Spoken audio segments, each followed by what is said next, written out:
Remember, the Hallmark card will best express for perfect taste your compliment.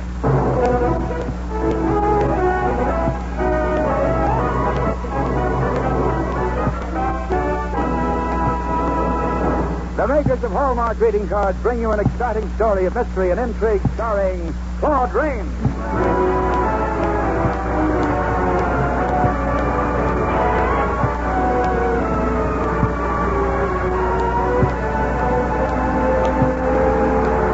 For more than a third of a century, quality has been a habit with the makers of Hallmark cards. They are the Hallmark cards. They are the kind of cards you can be proud to send, proud to receive. That's why, through the years, Hallmark cards have been America's favorite greeting cards. So if you want to send the very finest, look on the back for the 3 identifying words, a Hallmark card. These 3 words are your assurance of finest quality. They tell your friends you cared enough to send the very best. And now to preside over the Hallmark program this evening is a young man well known to Broadway, both as actor and producer, Richard Talmadge.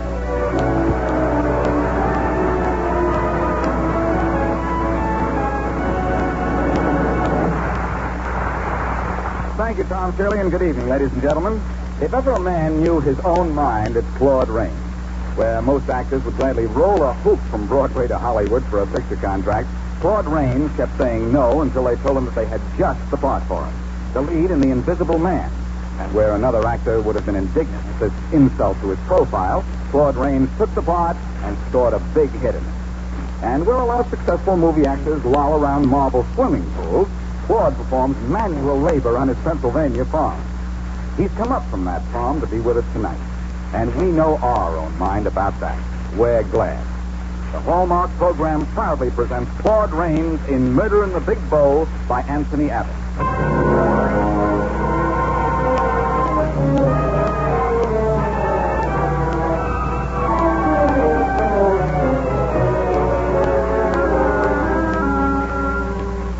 Early one dismal morning, with a low fog hanging over the city of London, a doorbell rang long and continuously in the house of a man named Grodman. Grodman was a retired Scotland Yard inspector who had achieved considerable fame both as a detective and as the author of a bestseller entitled Criminals I've Caught. So it was only natural for the woman next door to come running to him for help at the first sign of trouble. Mr. Grodman, oh, come to me, Mr. Grodman. What's the difference? Do come down here and answer your door. Right there, woman. Now, please take your finger off that bell. What on earth are you trying to do? Begging your pardon, Mr. Grodman. I'm sorry about the bell, but I just had to speak to you. This time in the morning, don't you know it's a criminal offense to wake me up at 6:30? Don't do it again, sir. Never again, sir. If I had to son, it's Mr. Constant. What's Mr. Constant? My new boarder, sir. You know him, don't you?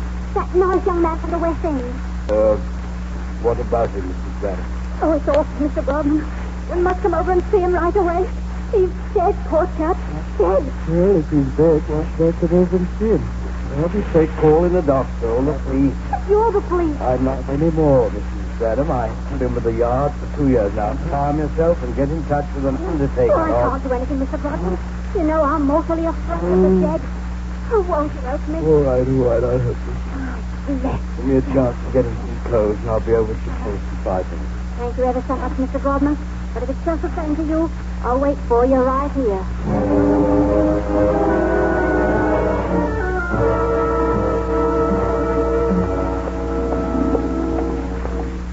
It's up here on the second floor, Mr. Grodman. I was supposed to serve him his breakfast at 6:30, but he never came out of his room. Which one is it? This one, sir. You see, the tray's still there. I left it on the floor when Mr. Constant didn't answer. What makes you think he's dead, Mrs. Benham? Well, he must be dead. Something. The door's locked on the inside, and he won't open it. I saw. Mr. Constant. Mr. Constant. Oh, I'm not louder than that, Mr. Grodman. Did you try the door? I did everything, sir. Well, in that case, you better let me have your key. My key won't open this door, Mr. Grodman. Not when it's locked on the inside. You'll have to force your way in. Perhaps you're right. Be careful, sir. Don't harm yourself. That's coming now. One more try. There we are. Mr. Constant? Mr. Constant? Isn't he in there? He doesn't seem to be... Oh, just a moment, Mrs. Bradham. Don't come in here. What's wrong? What's happened to him? Don't come in here, please. It's not a pretty sight. Oh, good heavens. Don't let me see it. Now, quick, Mrs. Bradham, you run downstairs and call the police. His throat's been cut. You mean he committed suicide? Well, I can't say that as yet. It might be suicide. On the other hand, it might be murder.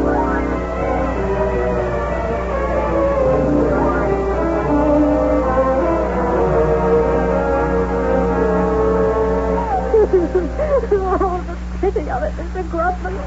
The terrible pity of it. No. Dry your eyes, Mrs. Bradham. You can't be of any assistance to Inspector Corley. He bursts into tears every time he asks you a question. But he was such a nice young man, Inspector. Not a bit of fuss to him. Never a day behind on his rent. When did you see him last, Mrs. Bradham? Last night, about 8 o'clock. I turned his bed down over there. But little did I expect. I know. Were the windows open when you left, Mrs. Bradham? I don't believe so, sir. Can't be sure, but I think they were locked. Just as they are now. You didn't touch them this morning, did you? How could I, sir? I haven't been in here this morning. Not until you called me. She's right, Inspector. I didn't allow anyone into the room until the police got here. All right, Mrs. Bradham. I guess that'll be all for the present. Oh, thank you, sir. And I do hope you find out what happened to poor Mr. Constance. He was such a nice young man. Now, if that woman sniffles again, I'll strangle her with my bare hand. Patience, Mr. Brodman. Even if you are an author now, you must remember you're still a Scotland Yard man at heart. I'm nothing of the sort, Inspector. I never could stand talk to women, and I wouldn't now if this confounded case went so baffling. Well, baffling? Don't tell me the great Mr. Godwin is puzzled by this affair. Now, listen to me, Corley. We've been over this room with a fine tooth comb. And the razor, or the knife that killed Constance, still hasn't turned up yet. Well, that doesn't alarm me particularly. Well, it should. Now, if Constance committed suicide, that razor would be here. A man that slashes his own throat hasn't time to conceal the weapon he did it with. Granted, but Constance might have been murdered. If Constance were murdered, how did the murderer get into this room? Through the locked windows?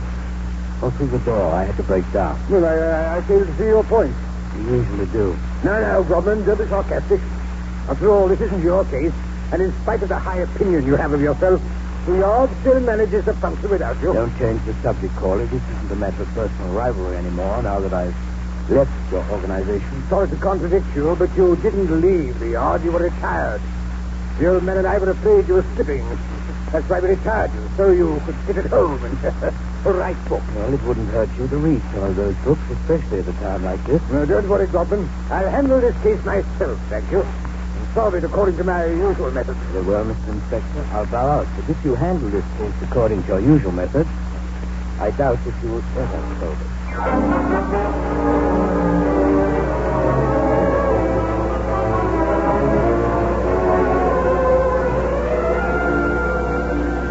All right. I'm coming. Yes? Mr. Gordon? Oh, naturally, yes. That's what my nameplate says, doesn't it? Well, Come to the point, young woman. Your name is Viola Dean. You live in Berkeley, and you've come to see me about the Constance case. good heavens. How did you know? Telephoned twice today. My maid told me all about it. Now, come in, won't you? Oh, thank you. Fine. Pretty little thing, aren't you? What do you frown so much? Mr. Gordon, would you help me? You see, I know something about the case. Eric Crichton was a friend of mine. Oh. One time we were very fond of each other. How long was this? Quite recently. That is, we broke off quite recently. Just about a week before the murder. What murder? Why, the murder. Eric was killed, wasn't he? I don't know. Do you? Well, I understand he was. At least Inspector Corley led me to believe. Oh. Inspector Corley's been over to see you, hasn't he? Yes. I was wondering how long it had taken to find out about you and Eric Constance. You knew we were friends. Don't be surprised, young woman. Mrs. Bradham told me all about it. Mrs. The Bradham? landlady. She not only has a big mouth, but long ears to go with it. Well, I have nothing to hide. In that case, Inspector Corley won't harm you. But, you see, I wasn't worried about myself. It's Tom I was thinking about. Tom Mortlake. Who's Tom Mortlake? Why, a friend of mine. Another friend? I'm sorry I said that, Mr. Gordon. He's more than just a friend. Tom's the man I'm going to marry. No, that's more like I guess. Now tell me, were Tom and Eric rivals to your hand, so to speak? Well, more or less. Oh, but Tom didn't kill him. Now. Just you answer my questions, please. What have they got on him? Nothing as yet, except the fact that he and Eric had an argument the night before the murder. Will you please stop calling it a murder? You'll have me believing it was in a moment. Where did the argument take place? In Tom's apartment, about 7 o'clock in the evening. Who told you this? No. I was in the apartment when it happened. I see. Do you suppose I can find Tom there now? Yes, I believe he's home, Mr. Grodman. But will you go over and see him? I will, if you answer just one more question. What is it? Tell me, Miss Dean, what makes you so sure Tom Mortlake did not commit a murder? I know he didn't, Mr. Grodman. I know. Because I love him.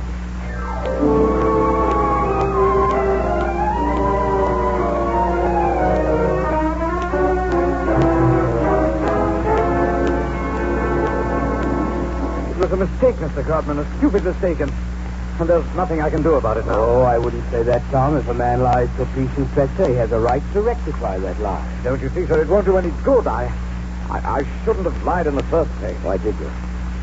Well, I was afraid. I read about Eric's death in the papers the morning it happened. I was sure the police would come to me sooner or later because of that argument we had the night before. So you made up an alibi for yourself. Well, I had to do something, Mr. Godman. I had no way of proving I didn't kill Eric. I couldn't prove I was right here in my room when it happened, so I said I was out of town. And Inspector Corley tipped you up. Up and down and every which way. I never made such a mess of anything in all my life. Well, now, I wouldn't worry too much about it if I were you.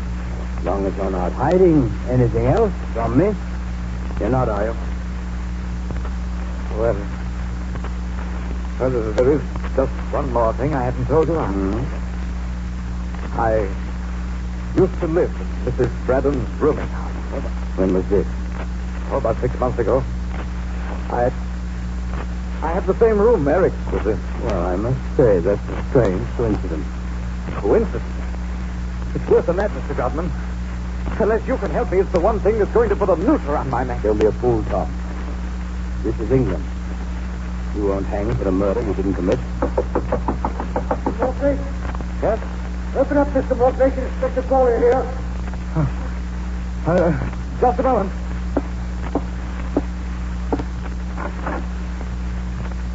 Yes, Inspector? What is it? Come with me, young man. You're wanted for the murder of Eric Constant.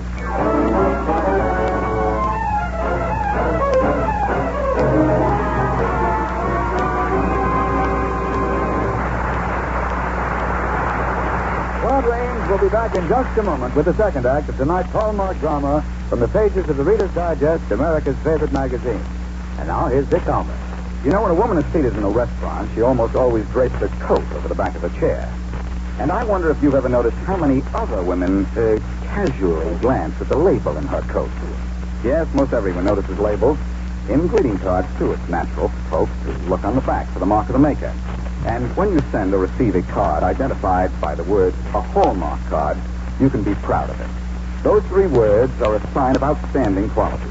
Because for more than a third of a century, creating cards of finest quality has been a habit with the makers of Hallmark cards. Yes, the 3 identifying words, a Hallmark card, tell your friends you cared enough to choose the very best. So when you select cards for any occasion, always look in the back for the words, a Hallmark card. These 3 words, like sterling on silver, are your assurance of highest quality. You will find Hallmark cards on display in America's finest shops and stores. So when you want to send a card, always do what discriminating folks are doing. Go to your friendly Hallmark dealers for a Hallmark card. Because those 3 identifying words, a Hallmark card, tell your friends you cared enough to choose the very best.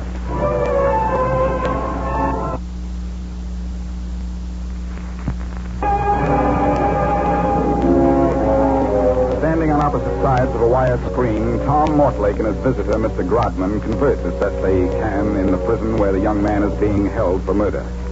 Presently, a guard appears to terminate the interview. Time's up, Mr. Gordon. All right, Dan. I was just about to go anyway. So, Will you tell Vara I was asking for her? Why, of course, Tom, and you won't have to ask for her very much longer. With any luck at all, I'll have you out of here this afternoon. I'm ever so much obliged. Not at all. This way. Thank you. Well, Mr. Grodman, I presume. Well, Mr. Corley, I presume. You're just the man I wanted to see. Come here, you old goat. I've got to talk to you. Well, for heaven's sake, man, you don't have to catch me by the collar. You're lucky I don't grab you by the throat. Listen to me, Corley. Have you gone completely out of your mind? I beg your pardon? Don't stand there with your mouth gathering air. You know what I'm talking about. That Mortlake boy. Are you seriously charging him with the murder of Eric Constance? I am. By what right?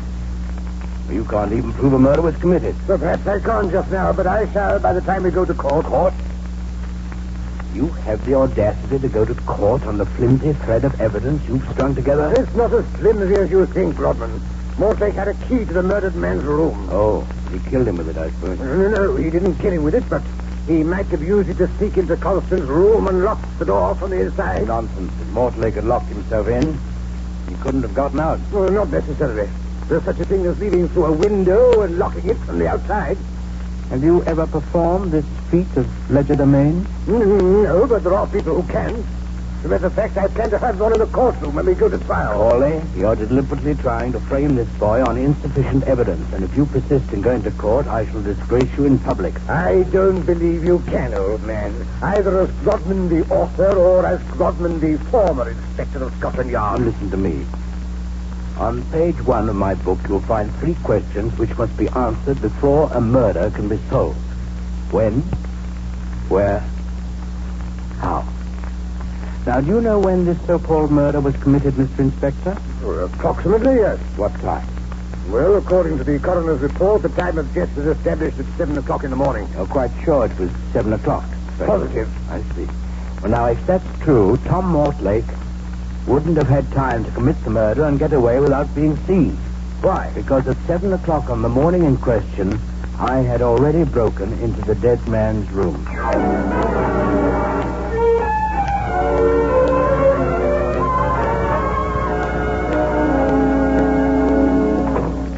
Any news yet, Mr. Grodman? Is the jury still on?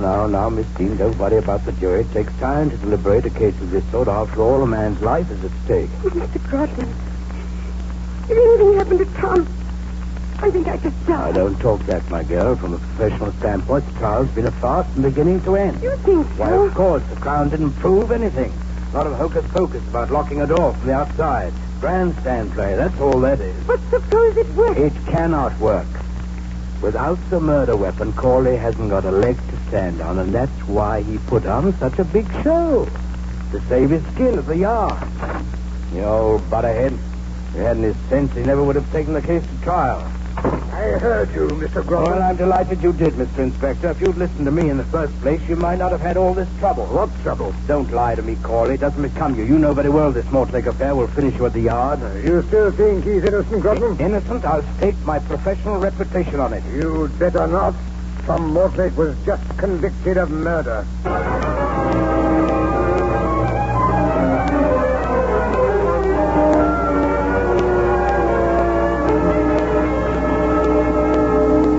Talbot, I beg of you, don't allow this verdict to stand. If that boy goes to the gallows, it'll be the greatest miscarriage of justice in the history of England. I can't say that I agree with you, Mr. Grodman. But even if I did, what can I do about it? Any number of things, sir. As Home Secretary, you can set the verdict aside. You could declare a mistrial. You could pardon the prisoner, and you could arrest Inspector Corley for willful and deliberate misuse of his knowledge of the crime. Here, now. I can't have you say such things in my office. Tom Mortlake was given a fair trial. Mortlake was convicted by a jury of his peers. Bakers, Sir Talbot. Bakers, tailors, laundrymen, candlestick makers. These are the men who convicted Mortlake. Sir, in this country, the opinion of those men is the law of the land. But if the opinion of our countrymen is what you want, why don't you look at this petition? It's signed by 10,000 of our citizens. And every one of them has sympathized for Tom Mortlake. I'm sorry, Mr. Grodman, but petitions of this sort have no standing in our court. The execution will take place at dawn.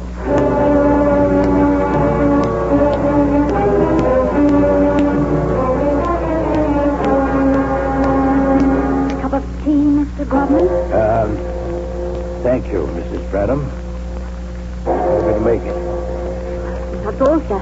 I'm glad to be of service to you, especially at a time like this. Yeah. You seem to be quite nervous, Mrs. Bradham. Good heavens, I'm petrified. I don't know what I'd have done if you hadn't called me over here and asked me to sit up with you. I never could have spent the night alone in my own house. What would you have done? Well, I don't know. Oh, I just can't help thinking about that nice young man. Which nice young man? Well, both of them, I guess. Except that it's hard to think of a convicted murderer as a nice young man. Why? Don't nice people ever commit murder? Oh, I shouldn't think so, Mr. Grodman. Well, I mean, heaven's sake, what are you staring at me for? I wasn't staring at you, Mrs. Bradham. I was just peering into your mind. Goodness, what's that? Telephone, Mrs. Bradham. Now, don't shake so. I'll get him. Yes? Mr. Grodman, this is Violet E. Oh, yes, my dear. It's no use, Mr. Grodman. The warden won't do a thing. I see. Oh, isn't there anything else? Isn't there any way we could keep Now. Don't cry, Viola. It isn't over yet. Not yet. What do you mean? I mean there's still a way of convincing Sir Talbot that Tom isn't guilty. How? By getting a confession from the one who is guilty. Mrs. Bradham, quick, get your coat on. What? Get your coat on, I said. You and I are going to the Home Secretary's office to free an innocent man.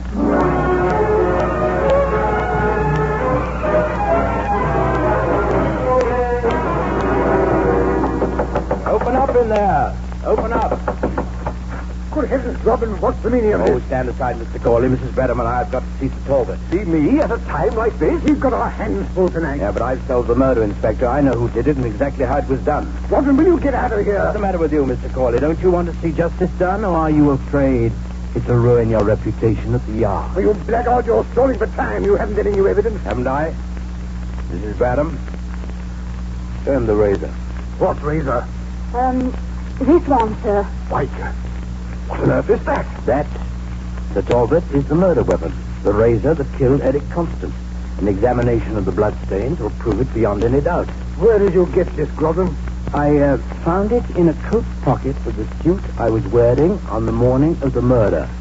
The murderer put it there. But it is preposterous. You were with me on the morning of the murder. Exactly, Mr. Inspector. I was with you and Mrs. Bradham. But you see, Mrs. Bradham was downstairs phoning the police when the murder was committed. Good heavens, Grodman, have you taken leave of your senses? Not at all, Mr. Corley. You know yourself what an unusual case this is. Only someone who's spent a great deal of time at the Yard can understand the purpose of this crime, the insidious reason it was committed. What are you driving at? Revenge, Mr. Inspector. The murderer was obsessed with the idea of getting revenge on the Yard because the old man didn't think he was much good anymore. That's why he wanted to leave them with a case that just couldn't be solved. The perfect crime. Grodman, are you out of your mind? If you think I killed Eric Constant, If I thought you killed Eric Constant, I would not be here, Mr. Inspector. Don't you understand? Eric Constant wasn't dead when I broke open his door on the morning of the murder. What? He was sleeping peacefully in his bed under the influence of a drug he'd been given the night before. But, Mr. Grodman, if Mr. Constant wasn't dead when you opened the door, when was he killed? Immediately afterward, Mrs. Bradham. I knew you wouldn't step into that room after what I told you. And when you went downstairs to phone the police, I committed the murder. Good Lord, why? Why? Because I never got over being retired by the Yard. I wanted to see you idiots squirm and fume over a case you couldn't solve. I counted on your stupidity, Mr. Inspector, but I never thought you'd be stupid enough to convict an innocent man.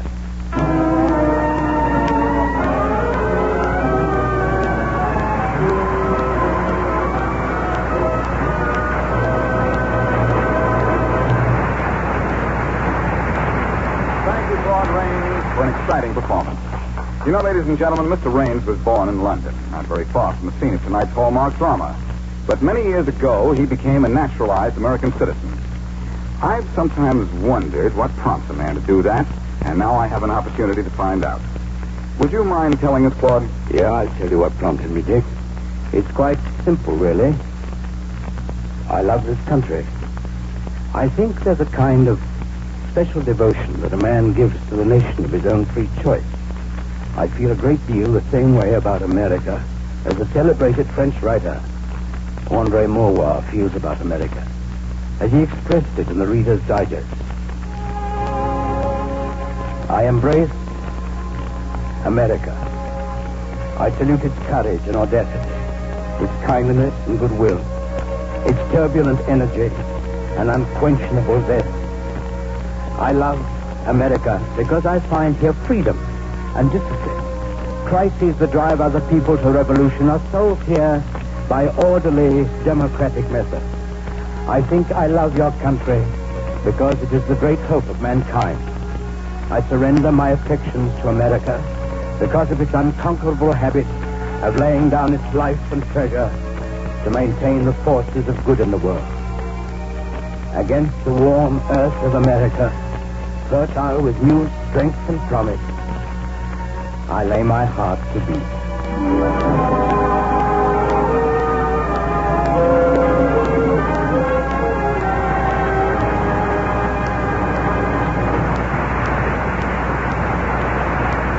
Again, Claude Rains. Here's a suggestion to help you in choosing your Christmas cards this year. Go to your friendly Hallmark dealer for Hallmark Christmas cards. You can select your cards quickly or at leisure. And if you want his help, you'll discover he's glad to assist you in suggesting just the right cards for you from his wide selection of Hallmark Christmas cards. And remember, at Christmas, as always, there's an extra satisfaction in sending cards identified by the 3 words, a Hallmark card. For those 3 words, tell your friends you cared enough to choose the very best. You're cordially invited to be with us again next week at the same time for another fine dramatic program brought to you by the makers of Hallmark greeting cards, America's favorite greeting cards. At that time, you'll hear the tender and inspiring love story of Nathaniel Hawthorne and his wife, Sophia. In order to cast these exacting roles, Hallmark has drawn upon both Hollywood and the New York stage. From Broadway, we have the brilliant young star of Dream Girl, Blithe Spirit, and Yes, My Darling Daughter, Kayla Stoddard. And from the motion picture capital, by way of the Army Air Corps, we're presenting one of your favorite leading men, Gene Raymond.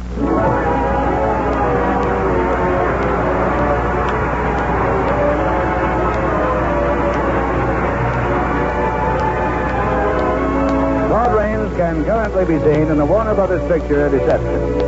Murder in the Big Bowl was dramatized by Robert Sloan from the Reader's Digest, America's favorite magazine.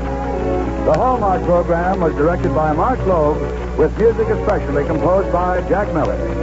Remember, a Hallmark card will best express your perfect taste, your thoughtful taste, your thoughtfulness. Tom Shirley speaking, this is CBS, the Columbia Broadcasting System. The WBBM air at the